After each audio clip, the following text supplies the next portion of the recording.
Tidak sampai ya? Baik.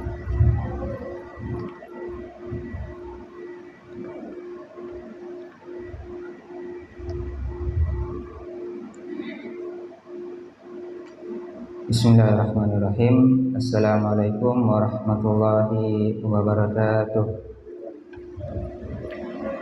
Innal hamdalillah nahmaduhu wa nasta'inuhu wa nastaghfiruh wa na'udzu billahi min syururi anfusina wa min sayyiati a'malina may yahdihillahu fala mudilla lahu wa may yudlil fala hadiya lahu.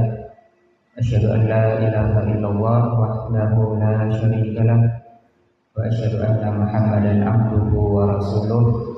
Allahumma shalli wa sallim wa barik ala nabiyyina Muhammadin wa ala alihi wa sahbihi wa man tabi'ahum bi ihsanin ila yaumiddin. Amma ba'd. Hadirin jamaah salat maghrib yang sama dimuliakan Allah Subhanahu wa taala. Alhamdulillah, segala puji milik Allah Subhanahu wa taala. Kita bersyukur senantiasa Allah Subhanahu wa taala tidak henti-hentinya memberikan kepada kita semua curahan rahmat, nikmat, hidayah yang begitu besar dan begitu banyak, sehingga di malam yang mulia ini Allah kembali mengumpulkan kita di salah satu dari rumah-rumahnya.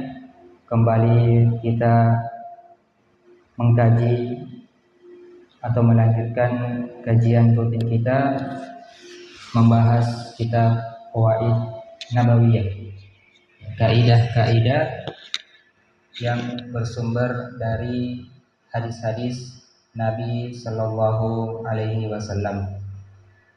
Salawat serta salam tetap tercurahkan kepada baginda Nabiullah Nabi Muhammad Sallallahu Alaihi Wasallam, kepada para keluarga beliau, sahabat-sahabatnya, dan kepada umatnya yang senantiasa teguh di atas syariat Islam.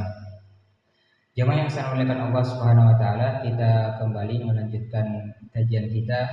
Sekarang kita telah masuk kepada Al-Qa'idah An-Nabawiyah Al-Khamisah, kaidah Nabawiyah yang kelima. Dan di hadis kali ini adalah hadis yang pertama yang bukan hadis yang sama dengan yang dimasukkan di dalam Arba'in An-Nawawiyah. 4 hadis sebelumnya itu sama dengan hadis-hadis yang dimasukkan oleh Imam Nawawi rahimahullah taala di dalam kitabnya Arba'in. Jadi hadis ini hadis yang pertama yang tidak beliau masukkan. Jamaah yang saya muliakan Allah Subhanahu wa taala, hadis ini hadis yang masyhur, hadis yang sudah sangat banyak sekali, bahkan sangat lengkap syarahnya oleh para ulama, yaitu sebuah kaidah tentang bagaimana kita belajar agama. Sebuah kaidah yang dimana tatkala kita mempelajari agama, ia merupakan tanda Allah menginginkan kebaikan kepada kita. Hadis yang diriwayatkan oleh sahabat yang mulia Muawiyah radhiyallahu anhu, bahwasanya ia mendengar Rasulullah sallallahu alaihi wasallam bersabda, "Man yuridillahu bihi khaira yufaqqihhu fid din." Siapa yang Allah inginkan kebaikan untuknya, maka Allah akan pahamkan kepadanya agama ini. Jadi siapa yang Allah inginkan kebaikan untuknya, maka Allah akan pahamkan agama kepadanya. Kemudian jamaah yang saya muliakan Allah Subhanahu wa taala, Syekh menyebutkan di sini apa makna fikih. Di sini disebutkan siapa yang Allah inginkan kebaikan untuknya, yufaqihu fiddin, dia akan difaqihkan dalam urusan agama, diberikan kefakihan dalam urusan agama. Secara bahasa, kata Syekh, makna fikih adalah al-fahmu, yaitu pemahaman. Ya. Dan secara istilah ulama fuqaha, ya, ulama fikih, makna dari fikih adalah al-ilmu bil ahkam asy-syar'iyyah al-furu'iyyah min adillatiha at-tafsiliyah bil istidlal, yaitu ilmu yang berkaitan dengan hukum-hukum syariat yang berkaitan dengan perbuatan-perbuatan, ya, amalan perbuatan manusia yang diperoleh dari dalil-dalil yang jelas, ya, dalil-dalil yang terperinci. Jadi ini makna fikih yang kita ketahui, ilmu fikih. Ada namanya fikih ibadah, fikih muamalah, fikih nikah dan seterusnya. Ya. Adapun kata Syekh, makna yang dimaksud dalam hadis ini ya bukanlah fikih yang kita kenal saat ini sebagai suatu cabang ilmu khusus dalam agama kita. Makna pemahaman dalam hadis ini adalah pemahaman secara umum di dalam agama ini. Ya. Jadi bukan hanya pemahaman secara khusus dalam bidang tertentu dalam agama ini. Misal tadi cabang ilmu fikih. Ya, tapi siapa yang Allah inginkan kebaikan untuknya, maka dia akan diberikan pemahaman atas agama ini. Ya. Jadi pemahaman atas agama ini secara umum, ya, bukan yang secara khusus yang kita kenal dengan ilmu fikih ya pada saat ini. Kemudian jamaah yang sama dilakukan Allah Subhanahu wa taala, penulis menyebutkan ya mafhumul mukhalafah dari hadis ini, ya, pemahaman yang bisa diambil yang terbalik dari hadis ini, bahwa kalau siapa yang Allah inginkan kebaikan untuknya, dia akan difaqihkan dalam urusan agama, dipahamkan dalam urusan agama. Maka sebaliknya, siapa yang tidak ada keinginan, ya, tidak ada kecenderungan untuk belajar agama, untuk memahami agama ini, ya, maka itu berupa indikasi tanda-tanda bahwa Allah tidak menginginkan kebaikan kepadanya. Jadi kalau ada orang yang tidak ada, ya, keinginan, hasrat untuk belajar agama, mendalami agama ini secara umum, maka bisa jadi ini tanda-tanda ya Allah tidak menginginkan kebaikan kepada orang tersebut. Karena di dalam hadis ini dikatakan siapa yang Allah inginkan kebaikan untuknya, maka dia akan dipahamkan ya dalam agama ini. Jamaah yang saya muliakan Allah Subhanahu wa taala, tentunya kata Syekh perlu untuk kita ketahui ya pemahaman apa saja yang perlu untuk kita pelajari dalam agama ini. Karena tentunya ilmu dalam agama ini sangat-sangatlah luas. Tidak mungkin kita untuk mempelajari semuanya, seluruhnya. Walaupun mungkin kita menghabiskan seluruh waktu kita tidak mampu menguasai ya semuanya. Ya, maka kata Syekh di sini ada dua hal, al-fiqhu fid din ala naw'ain. Pemahaman dalam agama ini, ya belajar dalam agama ini ada dua jenis. Yang pertama, memahami agama yang hukumnya wajib, ya, fardu ain. Ya, setiap kita wajib untuk mempelajari ilmu agama tersebut. Tidak ada yang tidak boleh belajar tidak belajar ilmu tersebut. Inilah yang dimaksud dalam hadis Nabi sallallahu alaihi wasallam, ya, thalabul ilmi fardhatun ala kulli muslim. Ya, menuntut ilmu itu hukumnya wajib bagi setiap muslim.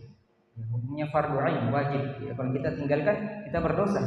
Ya, kita akan ditanya oleh Allah Subhanahu wa taala di hari kiamat kelak atas kelalaian ya tersebut.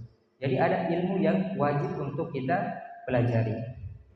Di sini kami sebutkan beberapa ilmu yang wajib untuk kita mempelajarinya, sebagaimana disebutkan oleh para ulama. Yang pertama, ilmu yang berkaitan dengan usulul iman, ya, pokok-pokok dalam agama ini, ya, itu rukun-rukun iman. Ya, jadi hal yang berkaitan dengan rukun iman, pokok-pokok keimanan itu wajib untuk kita pelajari. Ya. Ilmu yang berkaitan dengan iman kepada Allah, ya, bagaimana itu mentauhidkan Allah, bagaimana itu kesyirikan agar kita bisa menghindarinya. Ini adalah ilmu yang wajib. Ya, tidak boleh seseorang tidak belajar hal ini. Begitu pula iman kepada malaikat, iman kepada Rasul, iman kepada kitab, iman kepada Rasul, iman kepada hari akhir, kemudian ya iman kepada qada dan qadar. Maka ini semua ilmu-ilmu yang wajib untuk kita pelajari. Tidak boleh beruzur dalam hal ini. Apatah lagi sekarang di zaman yang Ya, modern ini semuanya dimudahkan untuk kita belajar, bahkan di rumah kita sudah bisa mengakses ilmu, ya maka tidak ada lagi uzur dalam hal ini. Ya kata saya la yuzar ahadun bitarki, tidak ada uzur untuk meninggalkan ilmu ini. Jadi ini ilmu yang wajib. Kemudian jamaah yang dimuliakan Allah Subhanahu wa taala, tadi ilmu tentang usul iman yang wajib dipelajari, ilmu yang berkaitan dengan ya pokok-pokok keimanan. Kemudian yang kedua, ilmu tentang kewajiban-kewajiban kita. Ya. Seperti Allah mewajibkan kita untuk sholat 5 waktu, kewajiban sholat. Maka ilmu yang wajib kita pelajari adalah hal-hal yang berkaitan dengan sholat. Apa rukun-rukun sholat, ya, apa yang membatalkan sholat, ya, dan hal-hal yang berkaitan dengan sholat semuanya wajib untuk kita pelajari. Begitu pula kita diwajibkan untuk berpuasa di bulan Ramadan, maka kita harus tahu apa rukun-rukun puasa, apa yang membatalkan ibadah puasa. Begitu pula sunnah-sunnahnya, pelengkap-pelengkapnya dan seterusnya. Begitu pula ibadah zakat, ya, kemudian haji dan seterusnya. Kewajiban yang Allah wajibkan kepada kita itu wajib untuk kita mempelajari ilmunya. Kemudian yang ketiga, ilmu tentang apa-apa yang Allah haramkan. Ya, ini juga penting karena seorang bisa terjatuh dalam sesuatu yang Allah murkai, sesuatu yang Allah haram kalau dia tidak mengetahui ilmunya. Kalau seorang tidak belajar tentang riba, bisa dia terjatuh dalam perkara riba. Seorang tidak belajar tentang ya minuman keras itu haram, dia bisa terjatuh dalam hal tersebut. Dan semua hal-hal yang Allah haramkan berupa perzinahan, ya dan yang lainnya, kalau dia tidak mengetahuinya maka dia bisa terjatuh dalam hal tersebut. Maka penting juga dia harus mempelajari ya apa yang Allah larang. Kemudian yang keempat, ilmu yang berkaitan dengan hak-hak orang lain yang menjadi kewajibannya. Ya. Jadi di antara ilmu yang wajib untuk dipelajari adalah ilmu yang berkaitan dengan hak-hak orang lain yang dimana kita wajib untuk menunaikan hak tersebut. Seperti misalnya antara pasangan suami istri. Ya. Seorang suami wajib mempelajari apa hak-hak istrinya yang wajib dia tunaikan. Jadi jangan sampai seorang ya sudah menikah tapi tidak mengetahui hak-hak istrinya, karena ini akan diminta pertanggungjawaban di hari kiamat kelak. Maka seorang suami harus wajib mengetahui apa yang menjadi hak istrinya dan ia tunaikan sebagai bentuk kewajibannya. Begitu pula sebaliknya, seorang istri wajib mengetahui apa hak-hak yang harus dipenuhi dari suaminya, ya, dari pasangannya, karena itu juga nanti akan dimintai pertanggungjawaban oleh Allah Subhanahu wa taala di hari kiamat kalau tidak ditunaikan. Ya, begitu pula antara orang tua dan anak-anak. Ya, orang tua mempunyai hak-hak, maka kewajiban anak-anak untuk memenuhi hak-hak tersebut. Ya, berbakti kepada orang tua, menolongnya, membantunya dan seterusnya. Begitu pula sebaliknya, anak-anak mempunyai hak-hak yang dimana kewajiban orang tua untuk memenuhi hak-hak tersebut. Ya, maka ini semua penting untuk kita ya pelajari. Yang penting wajib untuk kita ya mempelajarinya. Hak-hak yang menjadi kewajiban kita untuk memenuhinya. Kenapa jemaah yang saya muliakan Allah Subhanahu wa taala?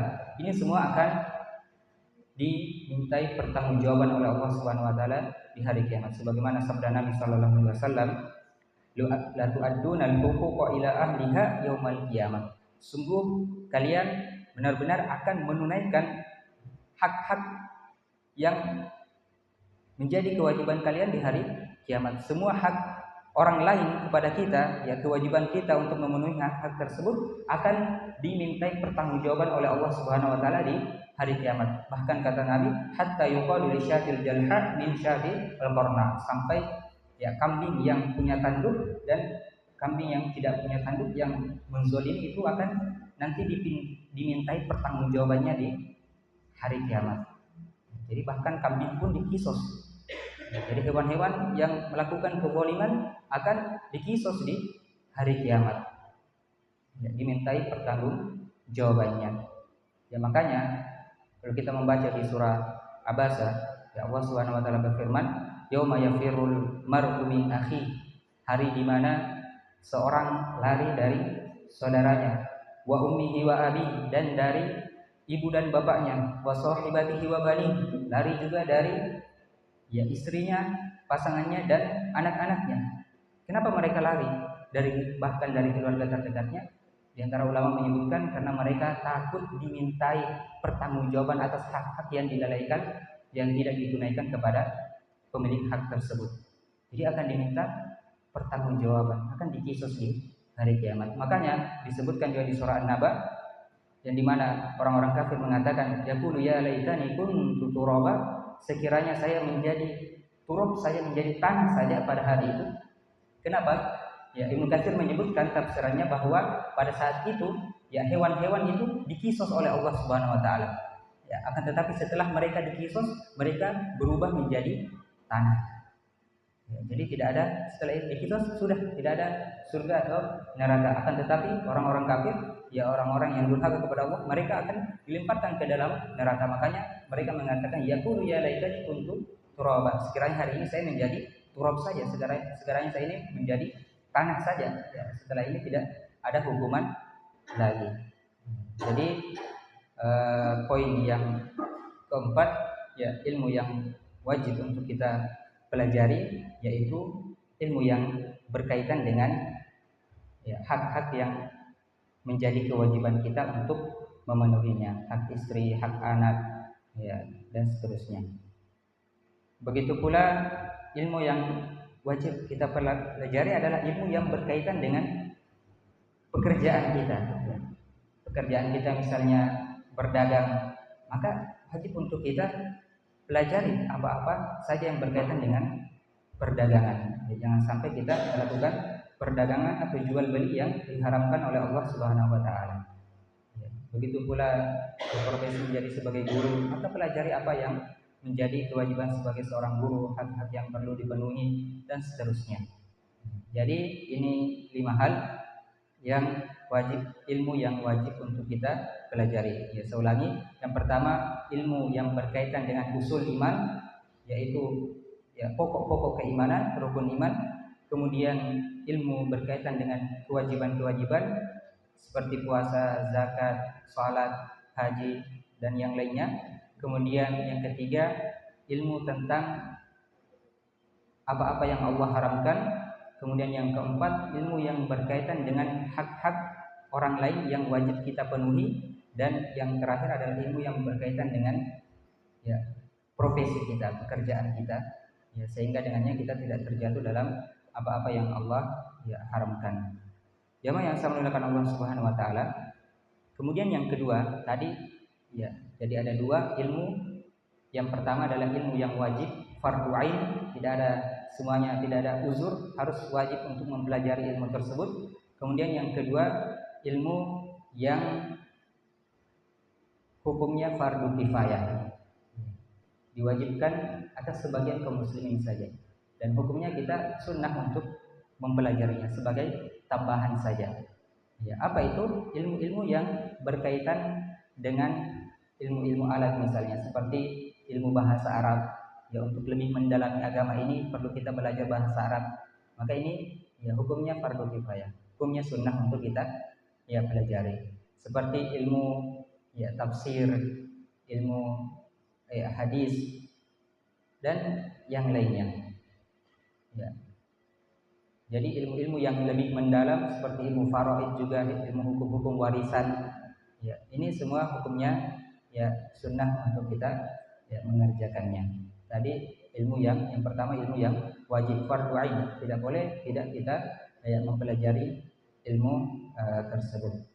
Jamaah yang saya muliakan Allah Subhanahu wa taala, tentunya ini semua hal-hal yang perlu untuk kita perhatian padanya, yaitu bagaimana kita walaupun dengan kesibukan kita duniawi masing-masing kita mempunyai profesi yang berbeda-beda,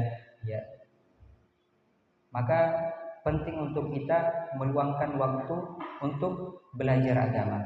Jangan sampai kita menjadi orang yang begitu taunya, begitu mahirnya, begitu takhasusnya dalam bidang duniawi, tapi dalam perkara ilmu akhirat kita sangat minim, bahkan terkait dengan ilmu yang wajib kita pelajari saja kita masih banyak lalainya dalam hal tersebut. Ya, maka jangan sampai kita masuk dalam hadis yang disampaikan oleh Nabi Shallallahu Alaihi Wasallam yang disahihkan oleh Syekh Albani, Inna Allah Taala yubghidu kulla alimin bid dunya jahil bil akhirah. Sungguhnya Allah membenci orang yang begitu alim, begitu pandai dalam urusan dunia, tapi dalam urusan akhirat dia begitu jahil, begitu tidak tahunya, begitu ya, bodohnya dalam urusan akhirat. Ya. Begitu pula firman Allah Subhanahu wa taala di surah Ar-Rum ayat ke-7, ya'lamuna zahiran minal hayatid dunya, mereka begitu alimnya, begitu taunya tentang ilmu-ilmu zahir, ilmu-ilmu duniawi. Ya. Wa hum 'anil akhirati hum ghafilun, akan tetapi dalam ilmu akhirat mereka sangat lalai. Ya. Jadi jemaah yang saya muliakan Allah Subhanahu wa taala, semoga Allah Subhanahu wa taala menjadikan kita ya sebagai orang-orang yang tetap semangat dalam mempelajari agamanya. Karena sekarang tidak ada uzur lagi ya. Semuanya dimudahkan untuk kita menuntut ilmu. Ya, kita bisa sangat banyak majelis ilmu yang dibuka, kemudian akses kita dalam menuntut ilmu lewat HP sekarang begitu banyak. Ya, bisa kita lihat video para asatizah, kita juga bisa mengakses kitab-kitab, buku-buku yang begitu banyak saat ini dengan mudahnya. Maka tidak ada uzur untuk kita tidak ya belajar ya agama. Jamaah yang saya muliakan Allah Subhanahu wa taala, kemudian di sini Syekh menyebutkan beberapa hal keutamaan bagi orang-orang yang belajar agama, ya keutamaan orang yang faqih dalam urusan agama. Yang pertama, nailuhu barakat hadzal hadis. Dia mendapatkan keberkahan hadis ini. Ya, yang dimaksud adalah kaidah kita pada malam hari ini, yaitu mayyuridillahu bihi khairan yufaqihu fid din. Siapa yang Allah inginkan kebaikan untuknya, dia akan dipahamkan ya agama ini. Jadi keutamaan yang pertama adalah Allah menginginkan kebaikan untuknya. Dia hadir di majelis ilmu, dia menghadiri majelis ilmu, dia belajar agama, ya maka itu indikasi tanda-tanda Allah inginkan kebaikan ya untuknya. Kemudian yang kedua, annahu ya'budullaha ala basiratin fi kulli ma ya'ti wa yadhar. Ya, dia kalau dia faqih dalam urusan agama, maka dia akan melakukan mengerjakan amalan-amalan ala basirah, di atas ilmu. Ya. Kemudian dia meninggalkan sesuatu di atas ilmu juga. Jadi karena kita ketahui kalau melakukan amalan itu ada dua syaratnya diterima, yaitu ikhlas karena Allah Subhanahu wa taala dan mengikuti Nabi Shallallahu Alaihi Wasallam, mengikuti tuntunan syariat. Maka orang yang menuntut ilmu maka dia akan melakukan amalan yang benar, ya, amalan yang diterima oleh Allah Subhanahu wa taala, bukan hanya sekedar mengerjakan amalan tanpa ya ada dasarnya, tanpa ada dalilnya, sehingga amalan tersebut tidak ya diterima. Jangan sampai kita masuk dalam ya ayat yang dimaksud apa di dalam surah Al-Fatihah, ghairil maghdubi alaihim waladdallin, orang-orang yang sesat, orang-orang yang mereka ya mengerjakan amalan tanpa didasari ilmu.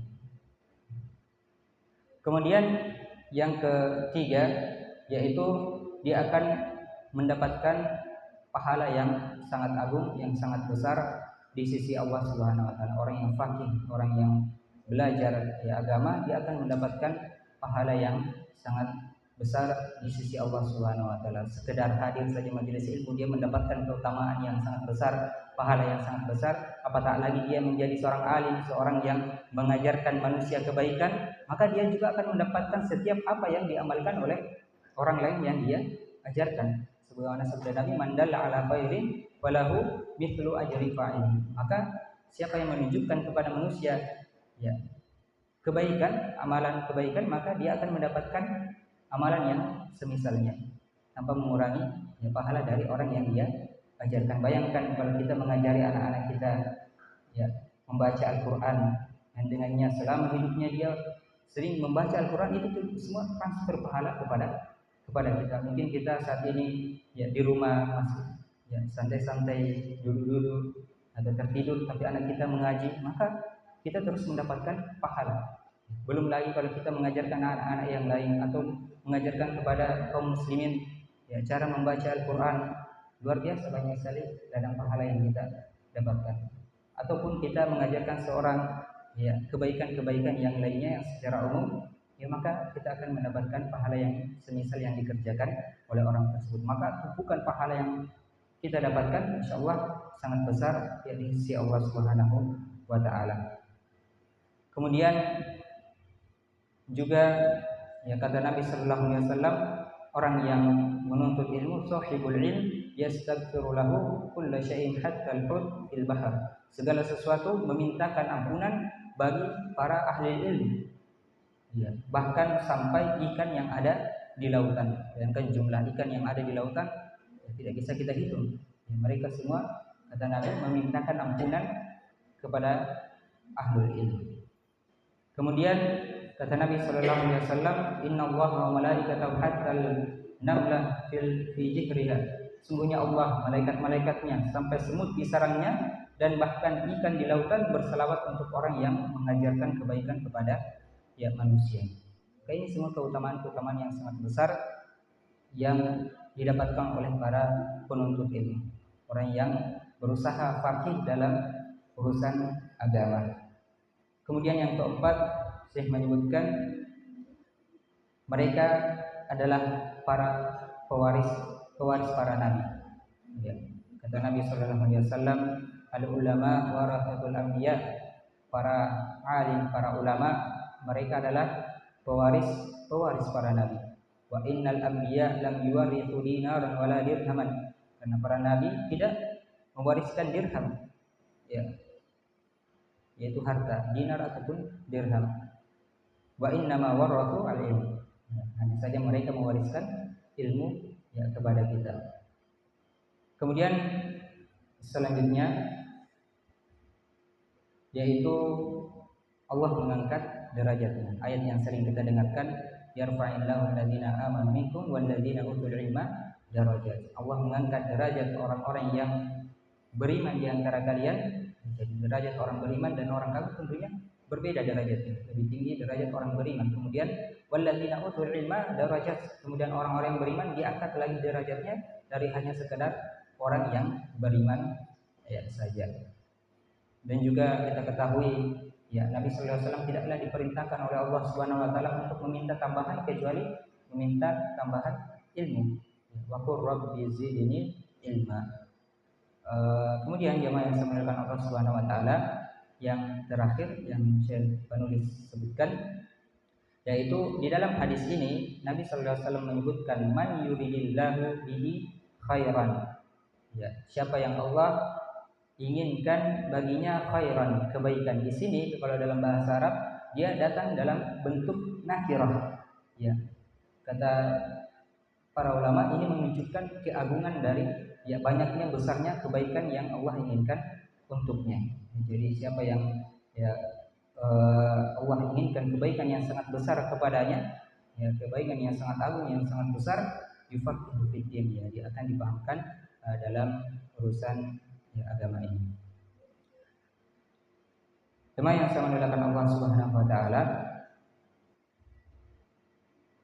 Kemudian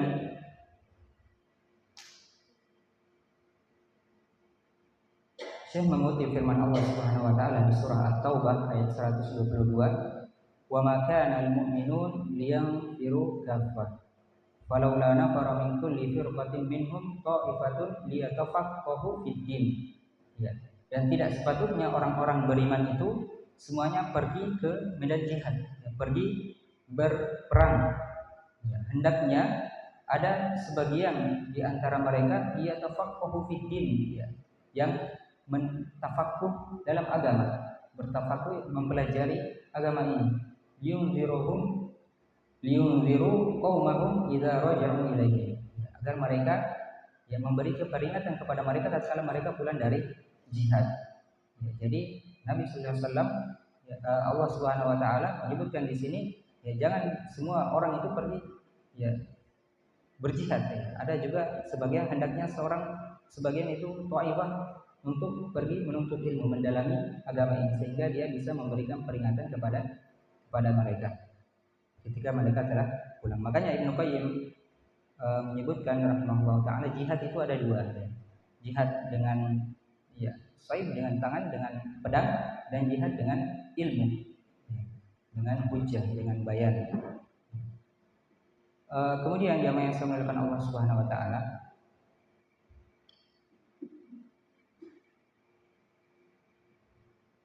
Syekh menyebutkan selanjutnya perkataan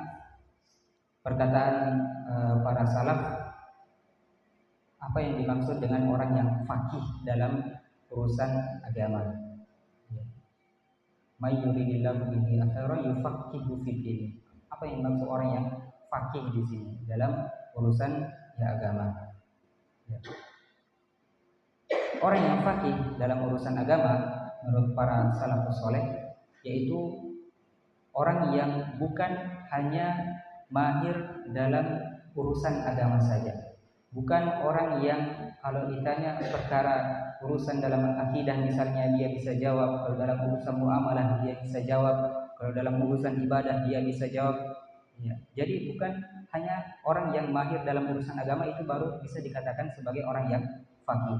Di sini saya menyebutkan beberapa kutipan perkataan para salafus saleh apa makna orang yang faqih dalam agama ini.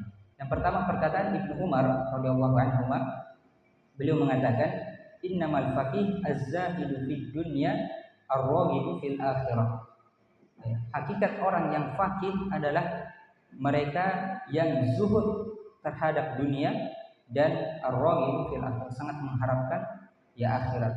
Jadi bukan hanya sekedar dia paham agama saja, tapi dia harus zuhud dengan dunia dan dia sangat mengharapkan akhirat. Karena betapa banyak orang yang dikenal ahli, punya ilmu tapi tidak mengamalkannya. Punya ilmu tapi tidak membuat dia semakin zuhud kepada dunia. Zuhud maknanya dia meninggalkan sesuatu yang tidak bermanfaat untuk akhiratnya. Lebih mengutamakan kehidupan akhirat dibanding kehidupan dunianya. Kemudian yang kedua perkataan Hasan Al-Basri, al-faqih huwa az-zahidu fid dunya ar-raghibu fil akhirah. Ini sama dengan perkataan tadi Ibnu Umar radhiyallahu anhu, tapi beliau menambahkan dua hal lagi. Selain dari zuhud terhadap dunia dan sangat mengharapkan akhirat, dia juga orang yang faqih itu wal basir di amri dini, dia harus paham akan urusan agamanya. Kemudian yang keempat al-mudawamu ala ibadati rabbih, senantiasa beribadah kepada Rabbnya. Jadi ini empat hal yang disebutkan Hasan Al-Basri rahimahullah taala, seorang tabi'in yang mulia. Jadi bukan hanya seorang yang zuhud terhadap dunia dan mengharapkan akhirat, tapi dia juga harus betul-betul paham dalam urusan agama dan senantiasa mudawamah dalam ibadah kepada Allah, senantiasa mengamalkan ilmunya dengan beribadah kepada Allah Subhanahu wa taala. Kemudian juga perkataan Mujahid seorang tabi'in rahimahullah taala, innamal faqih man yakhafullah. Sungguhnya orang yang faqih itu mereka yang takut kepada Allah Subhanahu wa taala. Jadi orang yang faqih bukan cuma yang mahir dalam urusan agama, tapi dia juga orang yang takut kepada Allah Subhanahu wa taala. Ini selaras dengan firman Allah Subhanahu wa taala di surah Fatir ayat 28, innama yakhsyallaha min ibadihi al-ulama. Di antara hamba-hamba Allah yang takut kepadanya itu hanyalah para ulama, orang yang alim, orang yang mengetahui tentang ilmu agama ini, tentang zat Allah Subhanahu wa taala yang maha agung, maka mereka lah yang takut kepadanya. Jadi orang yang takut kepada Allah adalah siapa yang mengenali agama ini dengan baik. Kemudian yang terakhir perkataan Ali bin Abi Thalib radhiyallahu anhu, beliau mengatakan al-faqih man lam yu'isin nas min rahmatillahi ta'ala. Orang yang faqih yaitu orang yang tidak menjadikan orang lain itu putus asa dari rahmat Allah. Walam yurakhis lahum fi ma'asillah Azza wa Jalla, dan tidak bermudah-mudahan ya memberikan dalam menasihati seseorang sehingga dia bermaksiat kepada Allah Subhanahu wa taala. Jadi ini juga penting kaidah dalam kita mendakwahkan seseorang, menyampaikan nasihat kepada orang lain. Jangan cuma kita memberikan peringatan-peringatan terus sehingga membuat seseorang berputus asa dari rahmat Allah Subhanahu wa taala. Isi ceramahnya terus tentang siapa kerjakan ini akan diazab kubur, siapa kerjakan ini akan diazab di neraka dan seterusnya. Itu terus yang dia bawakan, materi tentang azab-azab dan seterusnya. Tidak pernah membawakan materi-materi yang memberikan kabar gembira kepada umat. Dengannya orang semangat untuk beribadah. Karena kalau cuma memberi peringatan terus, orang akan putus asa dari rahmat Allah Subhanahu wa taala. Maka harus dibarengi. Makanya Allah Subhanahu wa taala berfirman, "Rusulan mubasysyirina wa mundzirin." Para rasul itu diutus sebagai untuk memberikan mubasysyirin, kabar gembira, wa mundzirin, dan memberi peringatan. Jadi harus ada dua hal ini dibarengi. Jangan cuma memberi peringatan terus, atau juga jangan hanya terus memberikan kabar gembira. Sehingga dengannya orang tidak takut kepada Allah Subhanahu wa taala, bahkan bermudah-mudahan dalam melakukan maksiat. Jamaah yang sama dengan Allah Subhanahu wa taala, sebagai kesimpulan yang disampaikan oleh Syekh, ada 3 hal di sini. Yang pertama, idza salakta tariqatal tafaqquh fid din, jika engkau menempuh jalan menuntut ilmu dalam agama ini, maka sungguh Allah menginginkan kebaikan untukmu. Jadi kalau kita diberikan kemudahan oleh Allah untuk belajar agama, maka ini indikasi tanda-tanda Allah inginkan kebaikan untuk kita. Kemudian yang kedua, yaitu la yutlabu min kullin nas an yakunu fuqaha wa ulama.